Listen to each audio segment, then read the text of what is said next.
Great, it's lovely to be here. Guten Morgen. That's about it for German, sorry. What am I clicking? This. Okay, good. Let's hope I'm going to do this right. Okay, so some of you were here last night. In fact, could you raise your hands if you were here last night and you heard David Moore?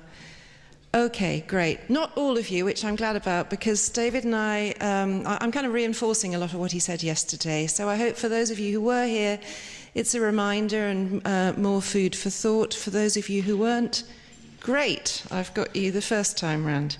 So I've been asked to talk particularly about open science, and certainly in clinical research, there's a massive focus on trying to make available to other researchers the data underlying published studies, particularly clinical trials.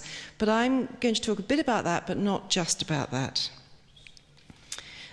Being an editor, I have to tell you my conflicts of interest, my competing interests, because that's what we expect all of you to do when you interact with us as authors or reviewers. So I'll just let you read that for a minute.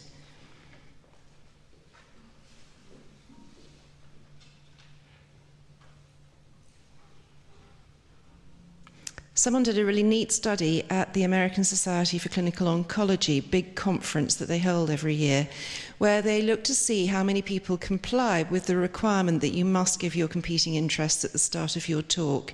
Compliance was very high, it was well over 90%. How long did people show the slide for? About a second, so nobody could read it.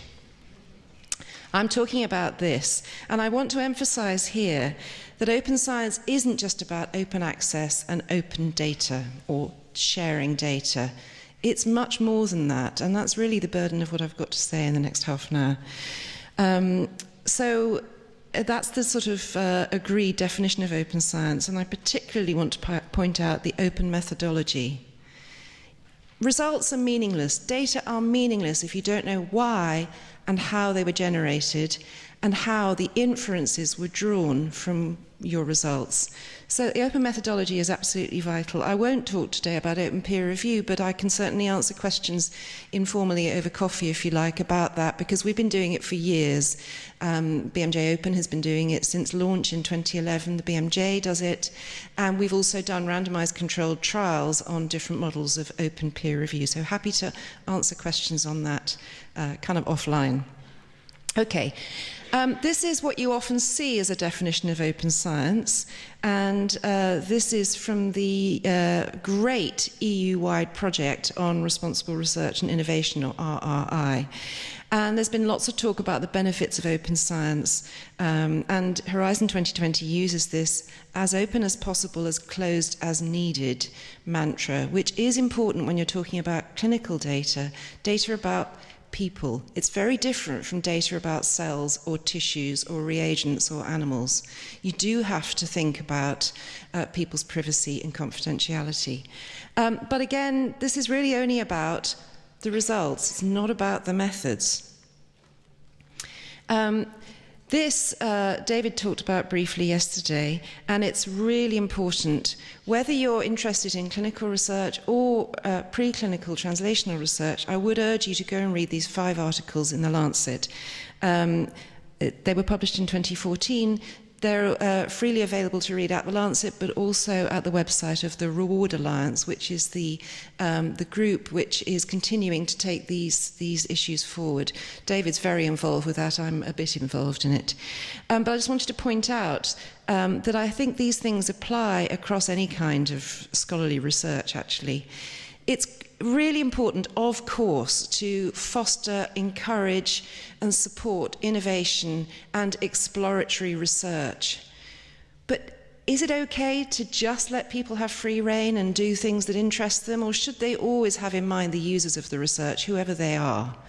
In clinical research, they might be patients or people running healthcare. In purer kinds of science, if you like, laboratory science, the users may be different, but you should have them in mind. And I would urge any of you who are funders, institutions supporting and training researchers, or researchers yourselves, that you think of that. And you think of it at the beginning. It's too late at the end. Then it's so important, once you've got a good question that is actually going to be useful, and by the way, editors at top journals, when they talk about originality or importance or relevance, they're not talking about the results, They're talking about the question. That's why we reject so many papers. It's because the question isn't interesting, relevant, new enough. But if you've got a great question, you need the right method to answer it, and this is where it often all goes wrong. Certainly in health research, there are often problems in the regulation of things like the research that's used to get new drugs or devices onto the market. And then you have problems with actually dissemination of research at all stages, at the stage of your planning, the stage of your methods, what you're doing with your methods, and finally with the results and then the actual underlying data. And then we have massive problems in publication where even with peer review, which we all know is not a perfect science, in fact it's not a science, it's an art, we know that the papers that end up, even in the best journals, are just a snapshot. They're a sort of selfie. They're not the study. They're this little snapshot. 2,500, 3,000 words with a few tables, some figures. That ain't science. And worse, it's often the version that the authors want you to see, and to some extent the version that the journal wants you to see. Not okay a lot of the time. So if we now get on to this idea of reproducibility and so on, let's just start with where it came from. It came initially from the concept of replication, which many of you as basic scientists will recognize, although I wonder whether this is even going out of basic science now. Who waits now for replication studies before they say, hey, this is true? The pressures are all there for you to get your paper in Nature or Science or PNAS or eLife or wherever it's got to go.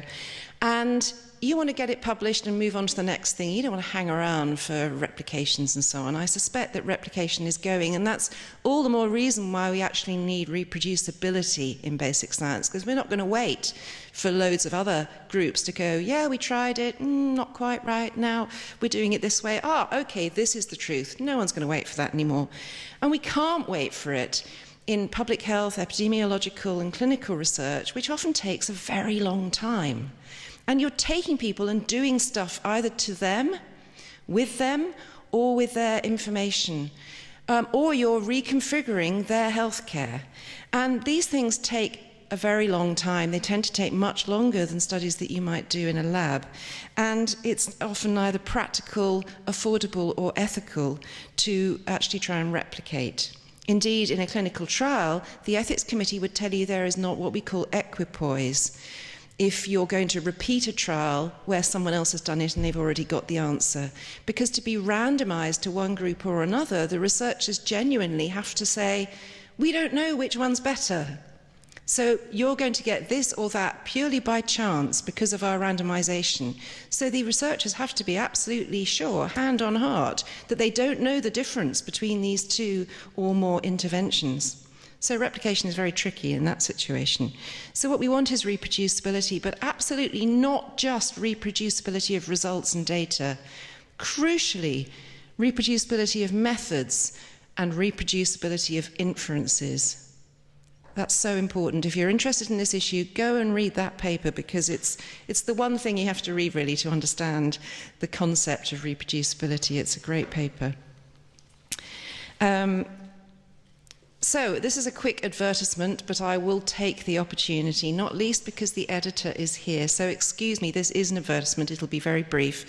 BMJ is a publisher that's been going since 1840. Our flagship journal, The BMJ, started in 1840. But we have more than 60 journals, and they are all clinical and public health journals, except this one, which is our brand new journal. And it's a science journal, which we're truly excited about, because for the first time, we are able to attract and publish the work which brings science and medicine together. So we're very much looking for papers which are preclinical and translational research that are close to medicine. It's not for biology, it's not for pure science, but it's absolutely for the science that will go hand in hand with clinical studies at some point. And it's also very much an open science journal with all of these features. And if you want to know more, Emily Senner, the editor-in-chief, is over there. Wave, Emily, thank you. And has spent quite a lot of time in Berlin, so some of you will know her. All right, advertisement over. One thing that BMJ Open Science is very much encouraging and will be publishing are these, which are registered reports. How many of you know about registered reports? Hands up. Okay, a lot of you. But the concept is that a journal will more or less commit to publishing a study based on its protocol, if you like. So what you're reviewing are the methods, the background, and all of that. You don't yet have the results. And the purpose of this, well, is summed up very nicely by this quote from Chris Chambers, who is a great advocate of registered reports, and he's actually on the editorial board of BMJ Open Science, but he's also working on registered reports in many journals, particularly in psychology and neurology. But I love that quote. You're trying to turn the most beautiful story into the most accurate one. In clinical trials, we have a different kind of paradigm. It's tricky to publish things like preprints of completed studies from clinical medicine, because particularly if they have not been peer-reviewed, you do not want a patient or a clinician to act on that study. It's tricky. Potentially, preprints in clinical medicine could kill someone, potentially. Arguably, actually, the same might go for other kinds of scholarly research. So we've got pretty good evidence that a flawed study in economics led to the Western world pursuing austerity policies, and there's quite a lot of evidence that that's killed millions. You can ask me about that over coffee. Anyway, in clinical trials, we rely on this kind of thing, which is that we have protocols which are peer-reviewed and have ethics review and so on. And increasingly, those protocols are now going into the public domain, either as published articles, or they're available at the clinical trial registries, such as clinicaltrials.gov, or they're made available in other ways. But we do importantly have registration of the summary of the protocol details, and that's mandatory in many countries. Many funders and many journals mandate that clinical trials must be registered before anybody enters the trial. And increasingly, we're not depending on journal publication of an article to get the results out there. So many funders and jurisdictions are now saying that you must, if you're a clinical trialist, go back to the registry and put a summary of the results for benefit and harm on the registry, so that if you never publish a paper, or people can't read the paper because it's in a journal that says, pay $75, you can go and see the results on the registry. We are moving towards a world where you get the data set. Now, just briefly, a lot of these things, particularly registered reports and trial registration and so on, have been trying to stop the publication bias where the world looks beautiful and wonderful because everything's lovely and positive in our evidence base. This is a really interesting study, though, which showed that it isn't just editors and peer reviewers who are responsible for this. In fact, I would argue that we're often not. On my very first day at the BMJ in 1989, my first lesson was, you appraise papers by the question and the methods. You don't look at the results until you've decided whether to send the paper for peer review. And we've always published null studies. We continue to do so. Many high-impact journals do in medicine. It's a myth that they don't, an absolute myth, and I could show you a lot of studies showing that that is the case. Actually, the biggest problem is you guys, or your colleagues, not completing a study when it goes a bit wrong, not writing it up if you don't like the results, your supervisor saying, well, you can't publish that, and so on. It's actually what we call the file drawer problem. You put it away because you are not comfortable with the results. That's not okay. You must publish everything, and it now is entirely possible to do so. There are lots of journals where it's entirely possible to publish null results. Okay. Nevertheless, we still have a problem, despite these initiatives, particularly with clinical trials, of not having all trials registered and all results reported. And the AllTrials campaign, which I'm part of on behalf of the BMJ, has got actually now more than 90,000 individuals just in the last few weeks, and more than 700 organisations around the world, many of them patient organisations. And we have changed laws. We actively got some of the wording changed in the European Clinical Trials Directive by lobbying. I mean, we're not shy about the fact that AllTrials is a lobbying organisation. We've also managed to change one of the Canadian laws on this. And AllTrials has had quite a lot of concrete outcomes. But Ben Goldacre, a journalist and doctor in the UK and writer of two books which you may have heard of, Bad Science and Bad Pharma, and a very good speaker, TED talker, you name it.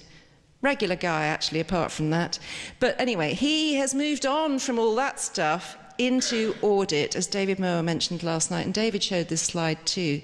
But this is a very simple thing. It's okay, you top journals in medicine, you're publishing lots of clinical trials, but how do what you publish, those papers, compare with what was registered and what was in the study protocols? Uh-oh, you're publishing a nice, cleaned up, perfect, cheating version of those trials that doesn't match what was registered and what was in the protocol. I'll say we have one in the BMJ which was spotted by this, and I will say it was an ambiguity rather than an outright switch of the outcome. The authors changed it. So we're not holier than thou, but on this front we were doing okay and we continued to work hard at it. Okay, quickly on data. I think I've got 5 minutes.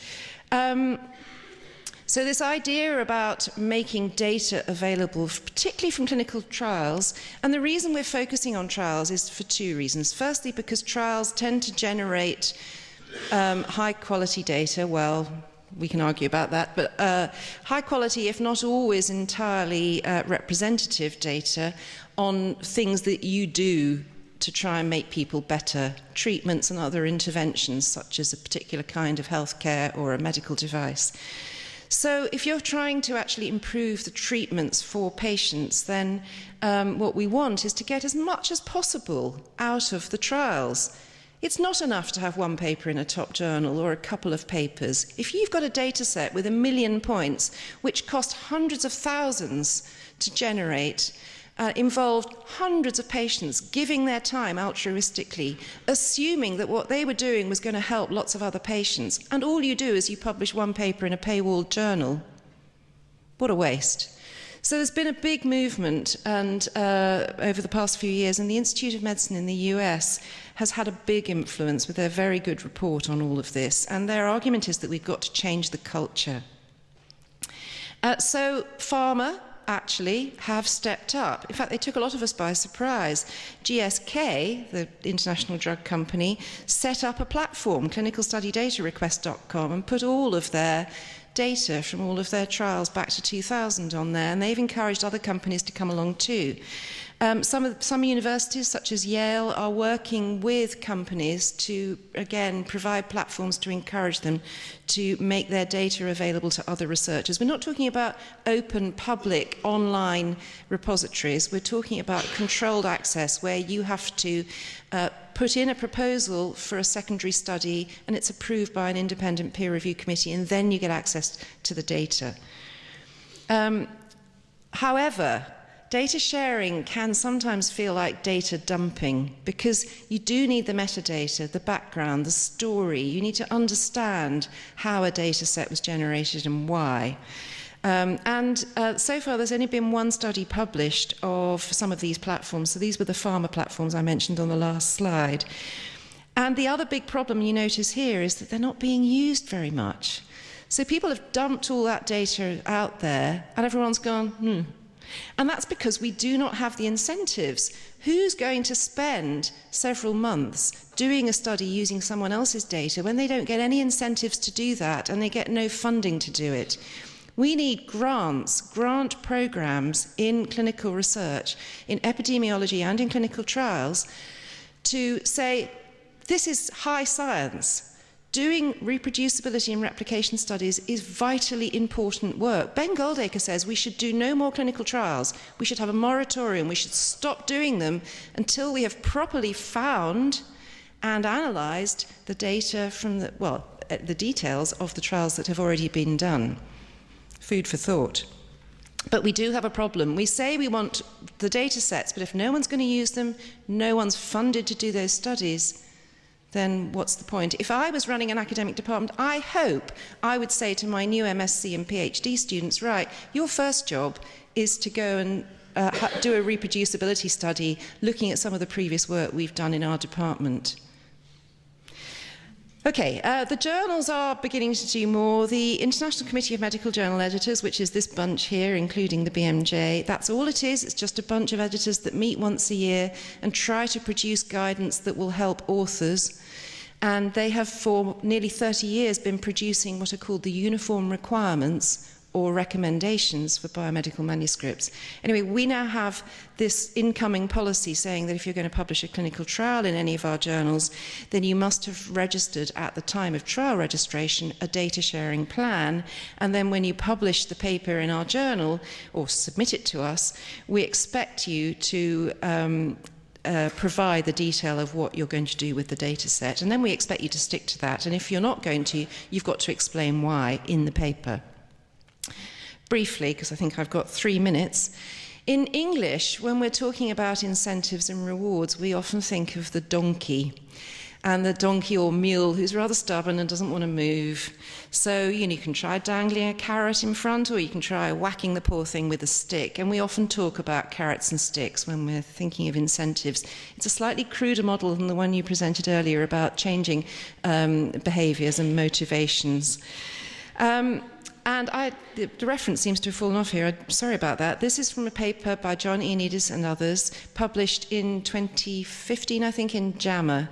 But they argued that if we're really going to change the culture, then we need to fund, incentivize, reward, hire, promote, based on research that is productive. So it's useful, it's usable. It's high quality, yeah, well, that would be great, reproducible, shareable, and translatable.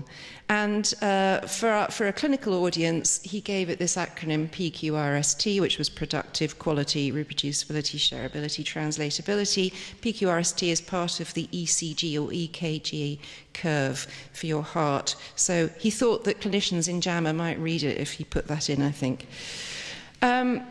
Okay, I started at the beginning with something from that Lancet series, a summary of that, and argued that certainly in clinical studies, whether they're epidemiology or they're clinical trials, that patients should be very much involved in setting research questions and arguably in choosing outcome measures and helping to design studies. Well, what we lack when it comes to the other end, when it comes to the data, is we actually we have almost no evidence on what patients think about data sharing. We're all terrified that patients will go, you can't share my data, they're mine. But we just heard in the previous talk that people are often very willing to share their data with safeguards, with decent de-identification and so on.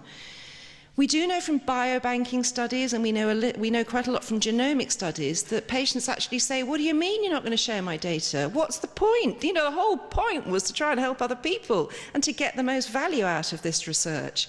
We don't know it for clinical trials and other kind of clinical studies because nobody's asked.